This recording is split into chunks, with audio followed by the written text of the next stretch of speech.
Hello, आज हम करेंगे worksheet 25 which is based on coordinate geometry and specifically the distance formula. आप सबने कभी ना कभी गूगल मैप का यूज़ किया होगा और शायद आपको ये भी पता हो कि गूगल मैप के पीछे जो टेक्नोलॉजी है that is based on coordinate geometry. Coordinate geometry actually helps us to explain the position of a point with reference to another point. ठीक है, तो let us first start with explaining the basics of coordinate geometry.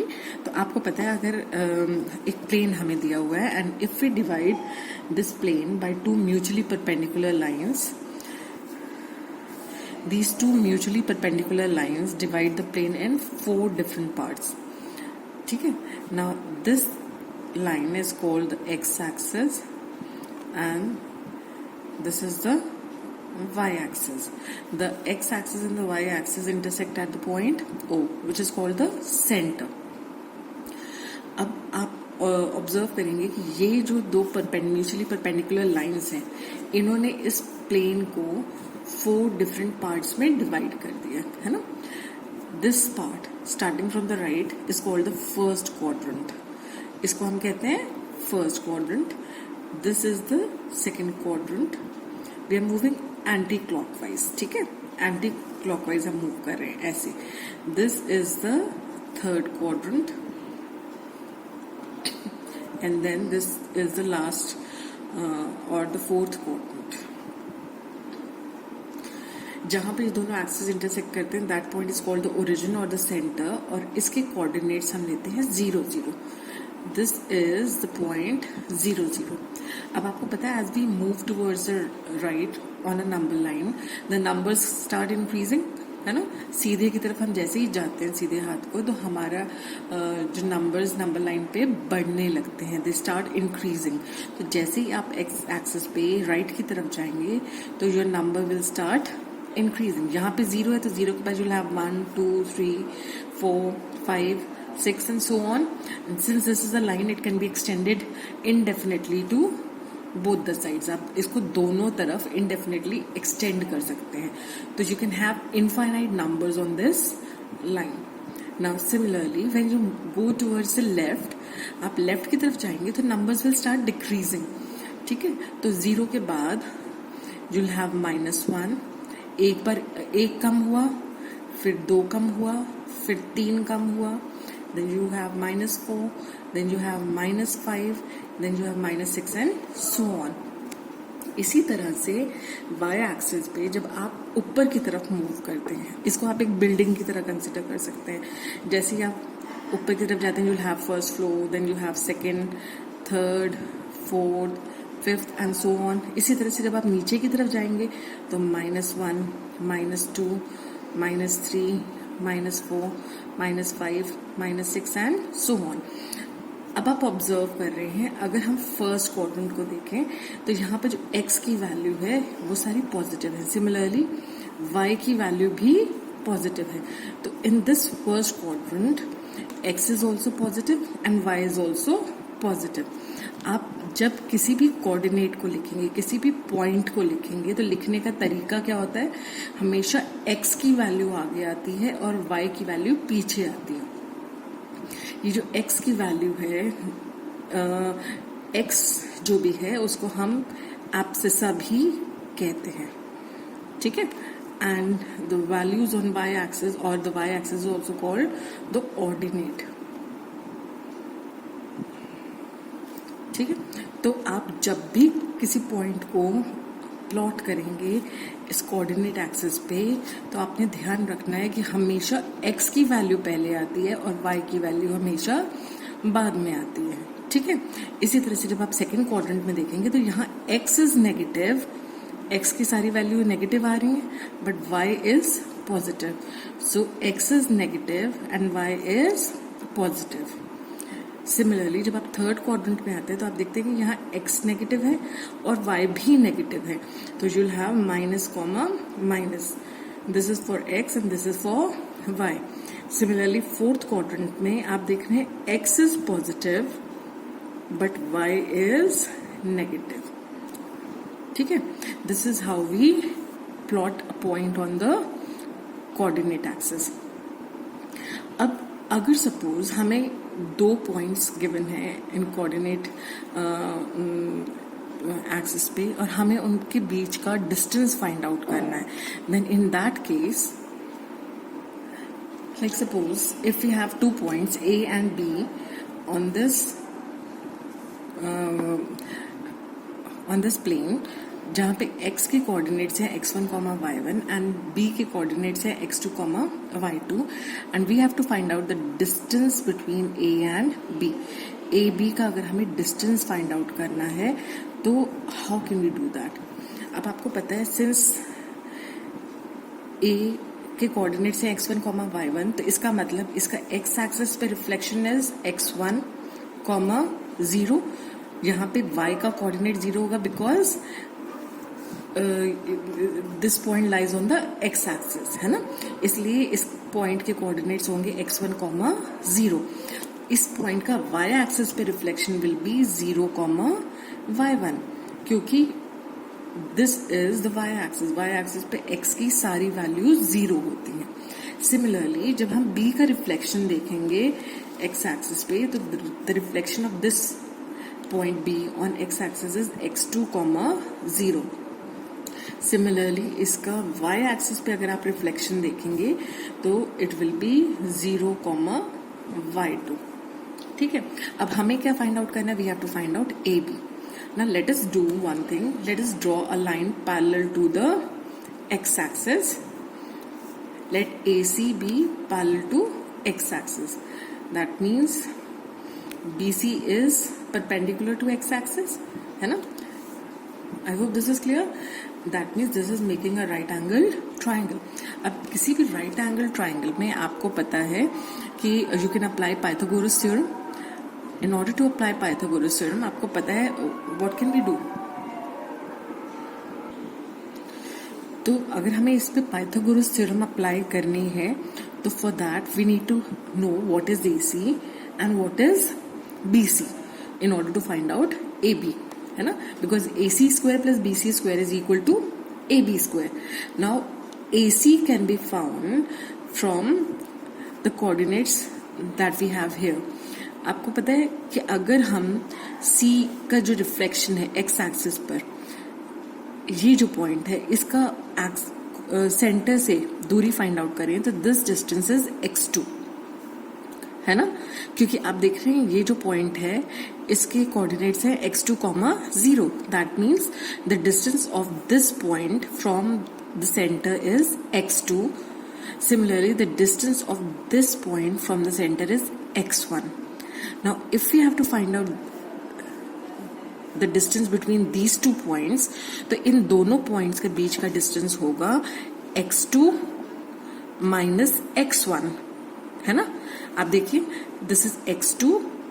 x2 में से अगर हम ये वाला part हटा दें तो हमें ये वाला distance मिल जाएगा. तो x2 पूरे में से हम x1 माइनस कर देंगे तो हमें मिला x2 माइनस x1. ठीक है, अब क्योंकि these two lines are parallel and this is forming a parallelogram, तो आप देखेंगे this distance will also be x2 minus x1. ठीक है, सिमिलरली जब हम ये पूरा डिस्टेंस देखते हैं तो this entire length is y2. ये पूरी लेंथ है y2 और ये वाली जो लेंथ है दिस लेंथ इज y1. आप देख रहे हैं ना, ये height, this height is y1 and this height is y2. तो this entire distance is y2, this distance is y1. तो अगर हमें BC की लेंथ फाइंड आउट करनी है तो BC will be इस पूरे में से y2 में से if we subtract y1 तो we get BC, है ना. तो BC की लेंथ हो जाएगी y2 minus y1. अब आपको BC की लेंथ पता चल गई and you know the length of AC. तो can we apply the Pythagoras theorem? तो देयरफॉर बाय पाइथागोरस थ्योरम हमें क्या मिलेगा? AB square is equal to AC square plus BC square. So that means A B square is equal to, A C कितना है आपका x2 minus x1 का whole square, और B C कितना है आपका y2 माइनस y1 का whole square. That means A B will be equal to square root of x2 minus x1 का whole square plus y2 minus y1 का whole square. यहाँ पर आप एक चीज ऑब्जर्व करेंगे कि जब हम वैसे भी किसी नंबर का स्क्वायर रूट करते हैं तो we get two values, one is positive and the other is negative. लेकिन यहाँ पे we just be taking the positive value क्योंकि we are finding out the distance between the points A and B, and distance can never be negative, है ना. तो इसलिए A B का अगर आपको डिस्टेंस फाइंड आउट करना है that will be given by square root of x2 minus x1 का whole square plus y2 minus y1 का होल स्क्वायर यूनिट्स. ठीक है. तो एक तरह से अगर हम ऑब्जर्व करें तो ए और बी के बीच का जो डिस्टेंस है that is given by the square root of the difference between the x coordinates का square plus the difference between the y coordinates का square. So this formula is called the distance formula. ये जो हमारा formula है इसको हम distance formula कहते हैं. अब basically जो वर्कशीट करने वाले हैं worksheet 25, this worksheet is based on the distance formula. This is our worksheet 25. Now let us start with solving the first question. In the first question you have to state whether the given statements are true or false. तो हमारा जो पहला statement है that is x coordinate is known as ordinate and the y coordinate is known as abscissa. This statement is false क्योंकि आपको पता है x coordinate को हम abscissa कहते हैं और y coordinate को हम ऑर्डिनेट कहते हैं, है ना. तो ये स्टेटमेंट हमारी फॉल्स है. अभी हमने डिस्कस किया था ये पहले कि x coordinate is called abscissa and the y coordinate is called ordinate. ठीक है.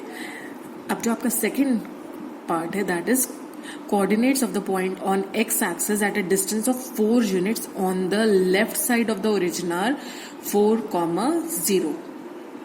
अभी हमने जब मार्किंग्स की थी तो हमने ये देखा था कि जब भी हम नंबर लाइन में राइट की तरफ जाते हैं तो राइट की तरफ जाते ही नंबर स्टार्ट इंक्रीजिंग, और जब हम लेफ्ट की तरफ जाते हैं तो नंबर स्टार्ट डिक्रीजिंग, है ना.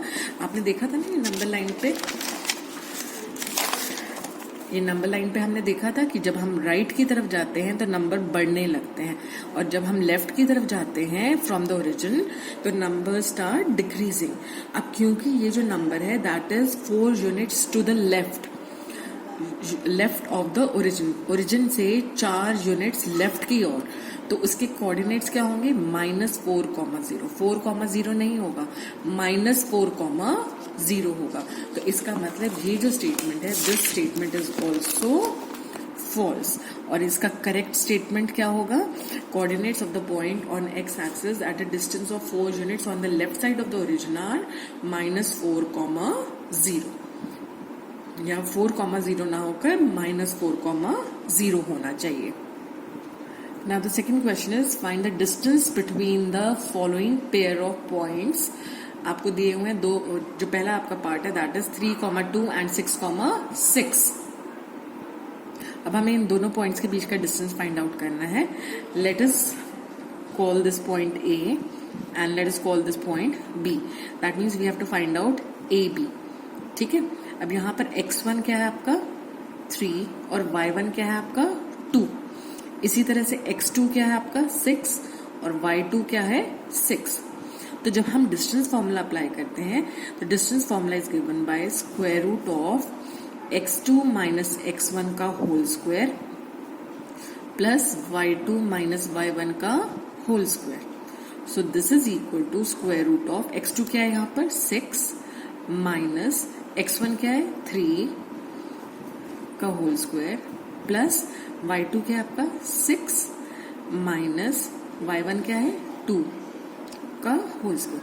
इसमें आप किसी को भी x1 कॉमा y1 और किसी को भी x2 कॉमा y2 ले सकते हैं, उससे कोई फर्क नहीं पड़ता, क्योंकि अल्टीमेटली आपने क्या करना है, आपने जब दोनों x के दोनों कोऑर्डिनेट्स को सब्ट्रैक्ट करना है, तो चाहे नेगेटिव वैल्यू आए तो भी इसका स्क्वायर होकर वो पॉजिटिव हो जाएगी, और अगर पॉजिटिव वैल्यू आए, अगर आप 4 - 3 करते हैं you will get 1 and 3 - 4 is -1, है ना। तो आप देख रहे हैं कि there will be only a difference of sign, और वो डिफरेंस भी कब हट जाता है, जब हम उस नंबर का स्क्वायर कर देते हैं। तो आगे पीछे करने से इस पे कोई फर्क नहीं पड़ेगा। तो आप इसको भी x2 y2 ले सकते हैं, और इसको x1 y1 ले सकते हैं, या इसको x1 y1 ले सकते हैं और इसको x2 y2 ले सकते हैं अपनी कन्वीनियंस के हिसाब से। So this is equal to square root of 6 minus 3 is 3. 3 का square is 9 plus 6 minus 2 is 4 and 4 का square is 16. So you have 9 plus 16 is 25 and square root of 25 is 5 units. तो आपका distance between the points A and B, or you can say the distance between 3,2 and 6,6 is 5 units. ठीक है। Now let us start with the second part. Second part है इसका 0,0 and 6,1। अब हमें अगर इन दोनों पॉइंट्स के बीच का डिफरेंस फाइंड आउट करना है, तो again we'll start with, let us take this point as P and this as Q। तो हमें PQ फाइंड आउट करना है, distance between P and Q।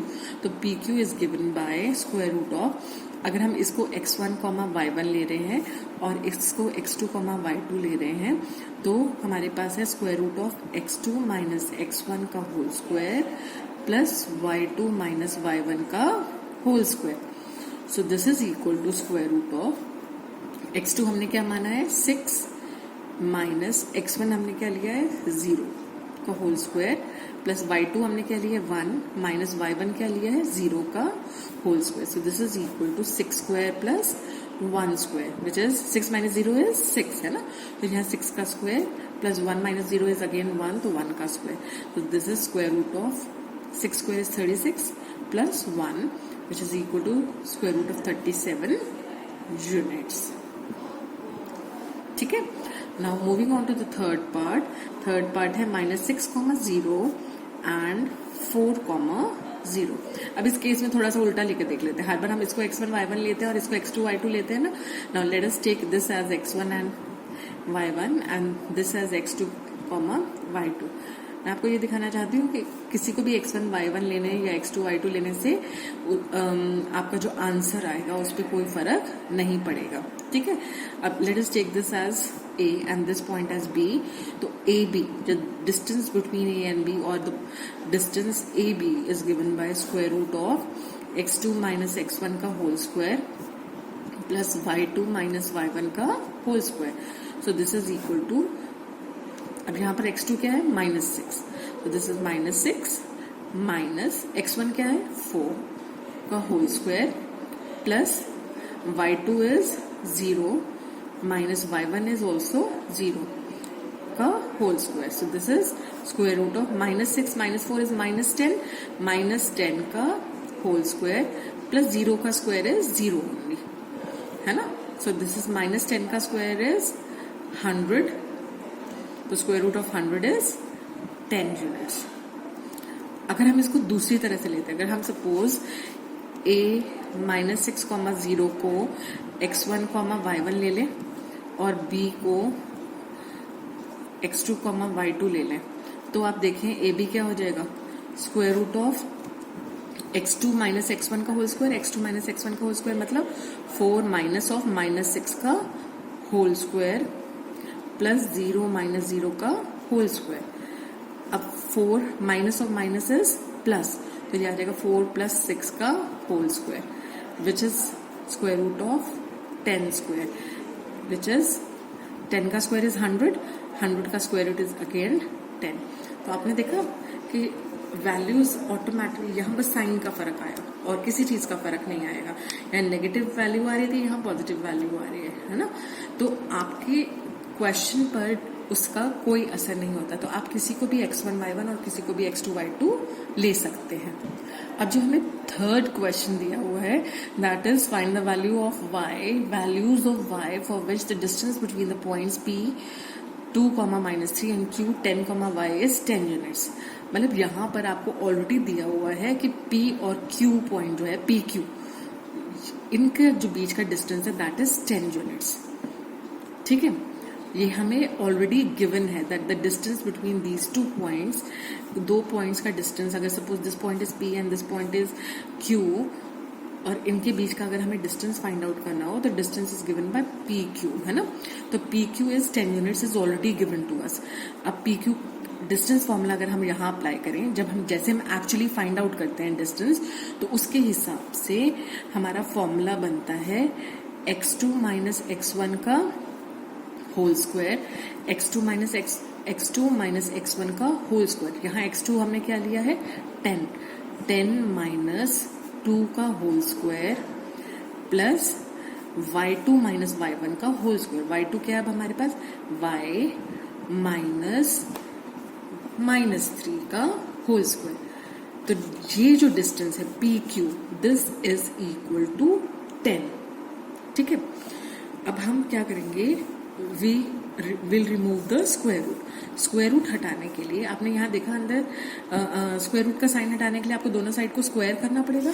So this is equal to 10 minus 2 का whole square plus y minus और -3 is +3।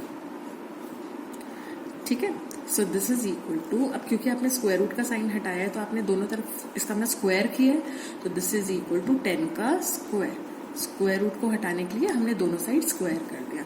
Now 10 minus 2 is 8, तो this is 8 का square. 8 square is 64 plus y square plus 9 plus 6y। यहाँ पर आपको पता है a plus b का whole square is a square plus b square, 3 का स्क्वायर इज 9 प्लस 2ab, है ना।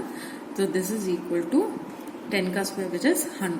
So you have y square plus 6y is equal to 100 minus 64 minus 9. So this is y square plus 6y is equal to, आपने 100 में से 64 minus किया तो you get 36. 36 minus 9 will give you, 36 में से जब आप 9 माइनस करेंगे you will get 27. ठीक है, तो you have y square plus 6y minus 27 is equal to 0. अगर हम इसको सिंप्लीफाई करें तो हमें मिलेगा y square plus 9y minus 3y minus 27 is equal to 0. Taking y common, we have y plus 9 here, minus 3 लिया तो यहाँ आया y plus 9 is equal to 0. So that means y minus 3 and y plus 9 is equal to 0. That means y is either 3 और y is minus 9. So these are the two values of y that we'll get. I hope this is clear कि ये कैसे आया, आपको समझ आ रहा है ना। तो यहाँ पर हमने स्प्लिटिंग द मिडिल टर्म की है। आपके पास यहाँ पर 6 है ना, तो आपने इसको स्प्लिट कर दिया एंड यू नीड टू